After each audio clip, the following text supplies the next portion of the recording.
I'm Mindy Diamond, and I'm here at the San Diego Convention Center at Schwab's Impact Conference 2019. And I'm joined to my right by Vince Fertitta, president of Sanctuary Wealth. And we're talking today about an upcoming or much expected announcement out of Merrill Lynch. Vince? Yeah, thank you. I spent 22 years, great years really, at Merrill Lynch, and excited to be president of Sanctuary Wealth. And we help advisors, whether they come from Merrill Lynch or other wirehouses or banks, start their own company and find their independence. And so this has been a fabulous conference. I'm super impressed with the professionalism and the quality of the technology and just the people here. So tell us a little bit about your background first. Your background, I know you've spent about 27 years in the industry or in the wirehouse world in general, but tell us specifically about your time at Merrill Lynch. Yeah, well, as I said, 22 great years at Merrill Lynch, was a financial advisor, climbed the ranks of leadership, and was a divisional executive toward the end of my career, where there was 6 of us sort of responsible for running the country. I had the middle part of the country, kind of from Texas to Wyoming and St. Louis to Phoenix, and it was 2,200 great advisors, and enjoyed my time there. But then I also wore a different hat, where I was market president for Bank of America in San Antonio. And as market president, you're really the enterprise leader in a community, trying to help bring the lines of business together for that company and interact with the community. So a lot of perspective. So I think it's that perspective I'd love to talk with you about today. What we are hearing, what I think Merrill Lynch advisors everywhere are anxiously awaiting, is an announcement that we're hearing rumors is coming out sometime this week, perhaps next week, the week after, who knows. But an announcement that Merrill Lynch is going to enhance its Career Transition Program, or CTP. And tell us, first of all, why that's a big deal or what advisors are waiting for. Well, they're waiting to hear if Merrill Lynch is going to pay them to stay. As we know, there are a lot of people out there that are looking around, whether they're at Merrill Lynch or other wirehouses and banks, and they're thinking about, what else is out there? How can I start my own business? How can I do other things? And this announcement is something that's got people pressing pause that they want to hear a little bit more about. So what we've been telling advisors is that as long as you are certain that Merrill Lynch or any firm that you work for is the place that you want to spend the rest of your career to retire, then for Merrill Lynch to come in and give you more money, incent you in a greater way to do what you were going to do anyway is a home run. But wherein lies the problem? Well, I think you just need to know what you're signing, right? So we don't have the details out, but we've seen it with other firms and how they've done it. And really, the CTP is Client Transition Program.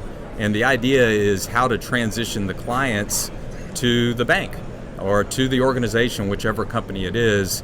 It shouldn't be misconstrued as how do I transition my clients to the next advisor. It's really about institutionalizing the clients and helping them to be part of the company for the long term.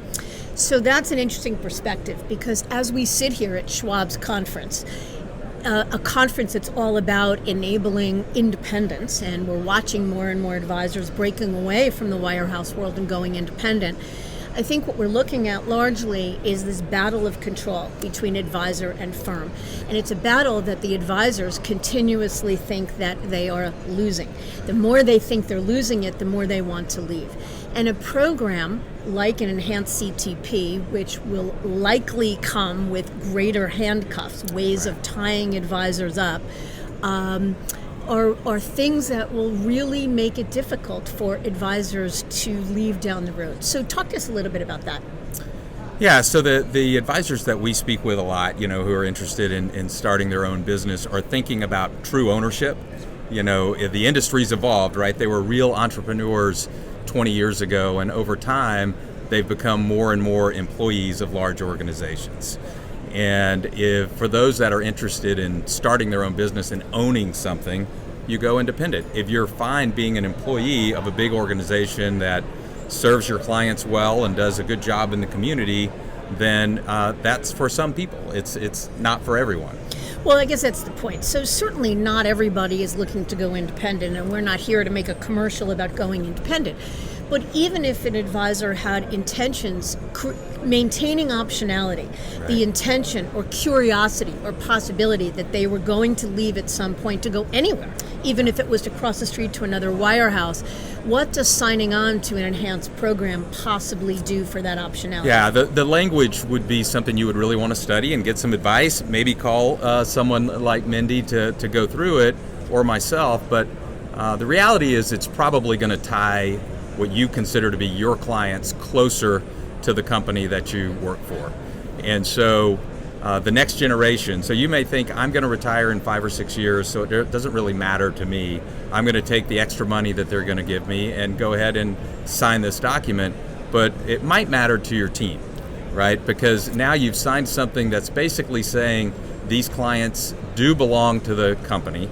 Most of these companies already feel like they do, but they don't have language that's strong enough to really hold the clients there. These types of programs typically have stronger language, which will tie the clients and your team longer term, which would then really eliminate the option of leaving. Yeah, so that's the point, is that it may be good, in fact, for a senior advisor or soon to be retiring advisor.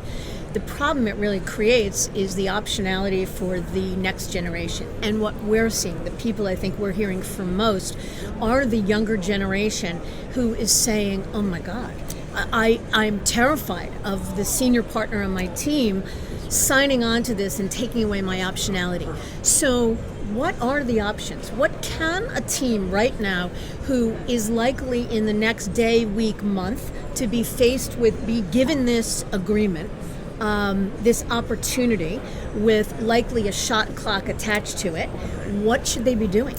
I think the key is for them to slow down, read the document, get some advice on what they're really signing up for, what's the impact to them, what's the impact to their clients, what's the impact to their team longer term, understand what the financial commitment that their team members might be making.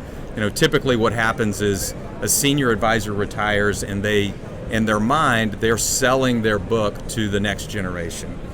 But I would argue that what they're really doing is, while the next generation is supplementing the acquisition, they're selling their book to their company. And so if you're the junior advisor in that situation, you're paying for it over a period of 4, 5, 6 years, but at the end of it, you don't own anything.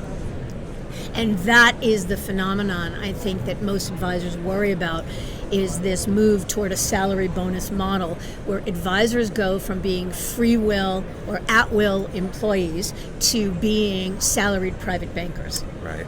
So, without belaboring the point, thank you so much for your time today. We will wait with bated breath to see when this announcement comes out, and we'll probably do a follow-up interview in the next week or two when we know more, to get more feedback from the field. Thank you. Thank you. This has been great.